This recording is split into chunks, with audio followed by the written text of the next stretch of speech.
لتبلغن في أموالكم وأنفسكم ولتسمعن من الذين أوتوا الكتاب من قبلكم ومن الذين أشركوا أذى كثيرا وإن تصبروا وتتقوا فإن ذلك من عزم الأمور۔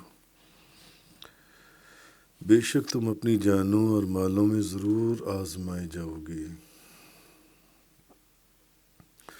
اور جن لوگوں کو تم سے پہلے کتاب دی گئی تم ان سے اور مشرکوں سے ضرور بہت سی دل آزار باتوں کو سنو گے، اور اگر تم صبر کرتے رہے اور اللہ سے ڈرتے رہے تو یہ ضرور بڑی ہمت کے کاموں میں سے ہے۔ اگر صبر کرتے رہے اور اللہ سے ڈرتے رہے تو یہ بڑی ہمت کے کاموں میں سے ہے، صبر کرنا اور اللہ سے ڈرتے رہنا۔ تو پچھلی آیت میں اللہ تعالیٰ نے نبی کریم صلی اللہ علیہ وسلم کو یہ فرما کر تسلی دی تھی کہ ہر نفس نے موت کا مزہ چکھنا ہے۔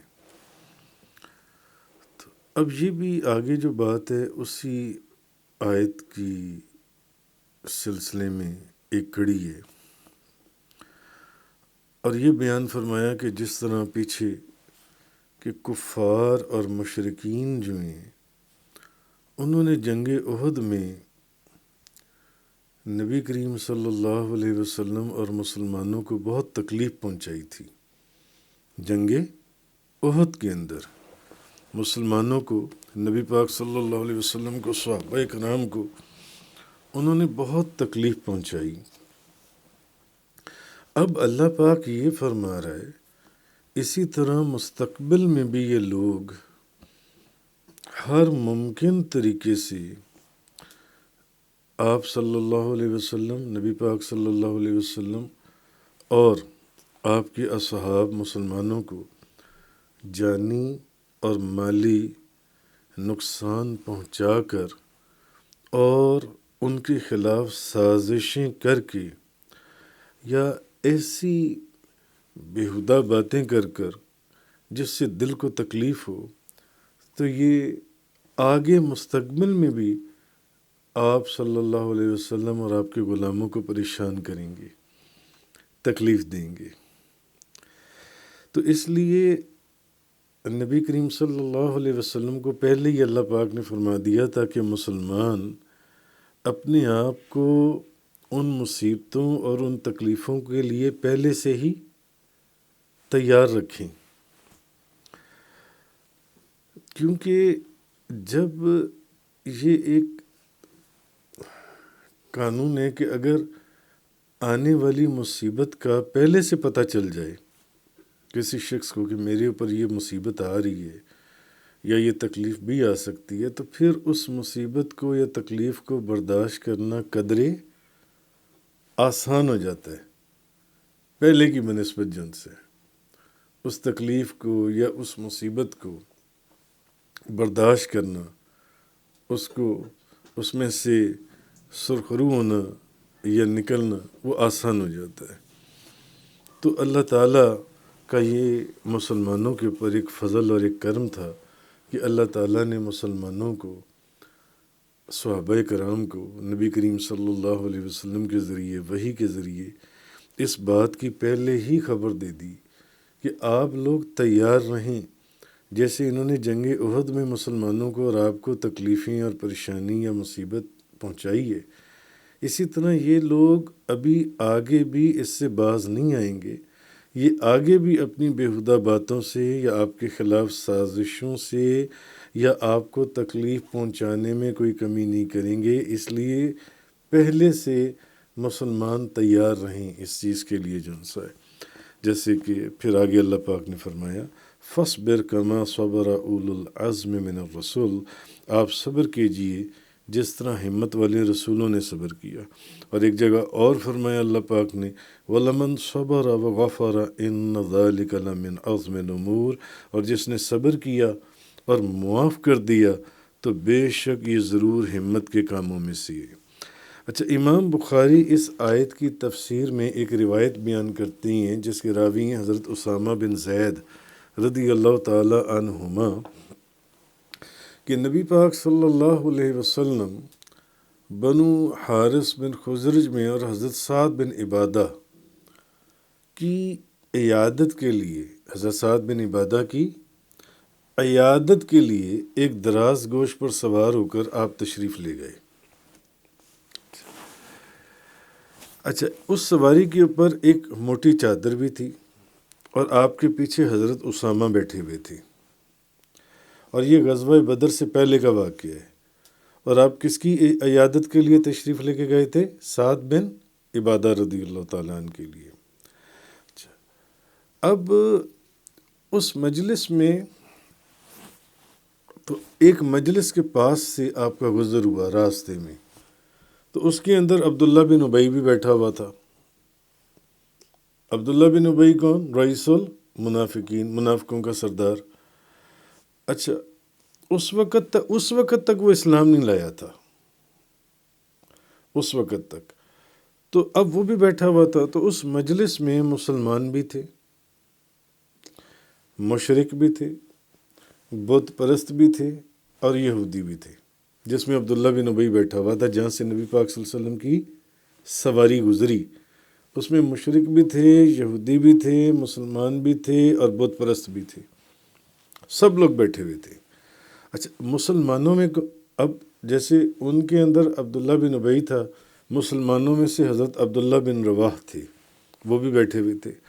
اب جب اس مجلس کے پاس سے حضور کی سواری گزری تو آپ صلی اللہ علیہ وسلم کی جو سواری کا جو گرد و غبار تھا، مٹی اڑی، گرد اڑی، تو عبداللہ بن ابی نے اپنی ناک کے اوپر کپڑا رکھ لیا، عبداللہ بن ابی نے، اور اس نے کہا کہ ہم پر یہ غبار نہ اڑاؤ نبی پاک صلی اللہ علیہ وسلم کو۔ نبی پاک صلی اللہ علیہ وسلم نے ان کو سلام کیا، پھر آپ ٹھہر گئے اور سواری سے اترے اور ان کو اللہ کی طرف دعوت دی اور قرآن مجید کی تلاوت کی۔ اب عبداللہ بن ابی نے کہا کہ آپ جو کہتے ہیں اس سے اچھی کوئی چیز نہیں ہے، اگر یہ حق بھی ہے تو آپ ہماری مجلس میں ہمیں تکلیف نہ پہنچائیں، اپنی سواری کی طرف جائیں اور جو شخص آپ کے پاس آئے اس کے سامنے بیان کریں۔ اب حضرت عبداللہ بن رواح بھی انہی لوگوں میں بیٹھے ہوئے تھے، وہ صحابی رسول تھے۔ انہوں نے کہا کہ کیسے ہو سکتا ہے؟ قطعاً بھی نہیں، کیوں نہیں؟ یا رسول اللہ، آپ ہماری مجلس میں ٹھہریں، یہ کیسے کہہ رہے کہ آپ یہاں سے چلے جائیں اور جو آپ کی سواری کے نزدیک آئے اس کو جا کر آپ یہ سارا پیغام دیں؟ ہم آپ کے پیغام کو پسند کرتی ہیں۔ پھر مسلمان اور مشرکین اور یہود، اب وہاں پر ایک دم ہوا کیا کہ مشرکین یہودیوں کو برا بھلا کہنے لگ گئے، یہودی مسلمانوں کو برا بھلا کہنے لگ گئے، مسلمان مشرکین کو۔ اس طرح وہاں پر ایک لڑائی چھڑ گئی اور وہ جوش میں آتے چلے گئے کہ جیسے ابھی سارے وہ لڑ پڑیں گے جس مجلس میں مسلمان بھی تھے، بت پرست بھی تھے، مشرکین بھی تھے اور یہودی بھی تھے، اور نبی پاک صلی اللہ علیہ وسلم کی وہاں سے سواری گزری تو گرد و غبار جب اب اٹھا تو عبداللہ بن ابی نے اپنی ناک کے اوپر کپڑا رکھا، اس نے کہا آپ یہاں سے چلے جائیں اور جو بات آپ کہتے ہیں، جو آپ کے پاس آئے اس کو آ کر کہیں، ہم یہاں نہ ٹھہریں آپ ہماری مجلس میں۔ تو حضرت عبداللہ بن رواح کہنے لگے کیسے ہو سکتا ہے؟ وہ آپ یا رسول اللہ، آپ کی باتوں سے تو اچھی کوئی بات اور ہے ہی نہیں۔ اتنے میں ان سب کے اندر لڑائی شروع ہو گئی، باتیں جب بہت بڑھتی چلی گئیں تو اب جوش میں لوگ آتے چلے گئے۔ تو اس سے پہلے کہ وہاں کوئی بڑا نقصان ہو جاتا تو نبی کریم صلی اللہ علیہ وسلم ان کو ٹھنڈا کرنے لگے، یہاں تک کہ ان کا جوش ٹھنڈا ہو گیا۔ پھر نبی پاک صلی اللہ علیہ وسلم سواری پر سوار ہو کر روانہ ہو گئے، اور حضرت آپ جا رہے تھے کن کی عیادت کے لیے؟ حضرت سعد بن عبادہ کی عیادت کے لیے۔ تو نبی پاک صلی اللہ علیہ وسلم نے ان سے فرمایا، اے سعد، کیا تم نے سنا نہیں کہ ابو حباب نے کیا کہا ہے؟ یہ عبداللہ بن ابی نے، عبداللہ بن ابی کی کنیت تھی، تو اس نے اس طرح کہا تو حضرت سعد بن عبادہ فرمانے لگے یا رسول اللہ آپ اس کو معاف کر دیں اور اس سے درگزر کیجئے، اس ذات کی قسم جس نے آپ پر کتاب نازل کی اور آپ کو حق کے ساتھ بھیجا، یہاں کے لوگوں نے یہ فیصلہ کر لیا تھا، یعنی وہ بادشاہت کا تاج عبداللہ بن ابی کے سر پر پہنائیں گے، عبداللہ بن ابی کے سر کے اوپر بادشاہت کا یا سردار ہونے کا تاج پہنایا جائے گا۔ لیکن جب اللہ تعالیٰ نے آپ کو مبعوث فرما دیا اور آپ کو بھیج دیا اور آپ کو دین حق دے کر بھیج دیا، تو اب اس کا انکار کر دیا گیا، تو وہ بندہ تو اس جلن اور اس حسد کے اندر اتنا غضبناک ہو گیا کہ اس نے وہ کیا جو آپ نے دیکھا۔ یا رسول اللہ، وہ تو بادشاہ بننے والا تھا اس جگہ کا، وہ تو ان علاقوں کا سردار بننے والا تھا اور لوگ اس کو چن چکے ہوئے تھے، اور اس کا تو غالباً بادشاہت کا بعض روایتوں میں آتا ہے تاج اور اس کا شاہی لباس بھی بننے جا چکا ہوا تھا۔ اتنے میں آپ کی طرف سے نبوت کا اعلان ہوا اور تو لوگوں نے اس کو رد کر دیا، اس کو مسترد کر دیا۔ تو یا رسول اللہ اس میں اس کا کوئی قصور نہیں، وہ اصل میں اس جلن، اس آگ، اس حسد کے اندر اب وہ آپ کا دشمن ہو گیا اور سب کا دشمن ہو گیا جو ان سے، تو آپ اس کو معاف کر دیجئے۔ تو رسول اللہ صلی اللہ علیہ وسلم اور آپ کے صحابہ کرام اور نبی کریم صلی اللہ علیہ وسلم تو نبی پاک صلی اللہ علیہ وسلم نے اس کو معاف کر دیا۔ امام بخاری فرماتی ہیں معاف کر دیا۔ تو رسول اللہ صلی اللہ علیہ وسلم اور آپ کے اصحاب جو تھے صحابہ کرام، یہ اللہ تعالیٰ کے حکم کے مطابق مشرکین اور اہل کتاب کو معاف کر دیا کرتے تھے، اہل کتاب۔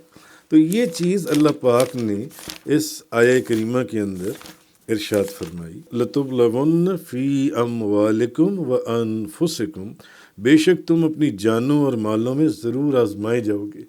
یعنی یہ ایسی تکلیف دے، جیسے اس نے کہا کہ آپ یہاں نہ کھڑے ہوں، کہیں اور چلے جائیں اپنی سواری لے کر، اور گرد و غبار کی وجہ سے اپنے ناک کے اوپر کپڑا رکھ لیا، حضور کو تکلیف دی کہ ہمیں آپ کے آنے سے تکلیف ہوئی ہے، ہمیں آپ کا آنا اچھا نہیں لگا، آپ یہاں سے چلے جائیں۔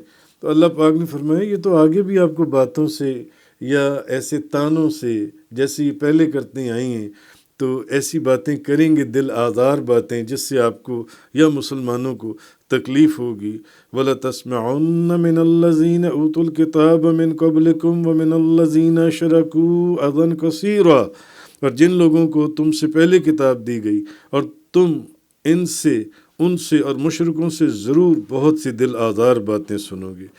تو وَإِن تَصْبِرُوا، اگر آپ صبر کرتے رہے، وَتَتَّقُوا، اور اللہ سے ڈرتے رہے، فَإِنَّ ذَلِكَ مِنْ عَزْمِ الْأُمُورِ، تو یہ ضرور بڑی ہمت کے کاموں میں سے ہے، صبر کرنا اور اللہ سے ڈرتے رہنا۔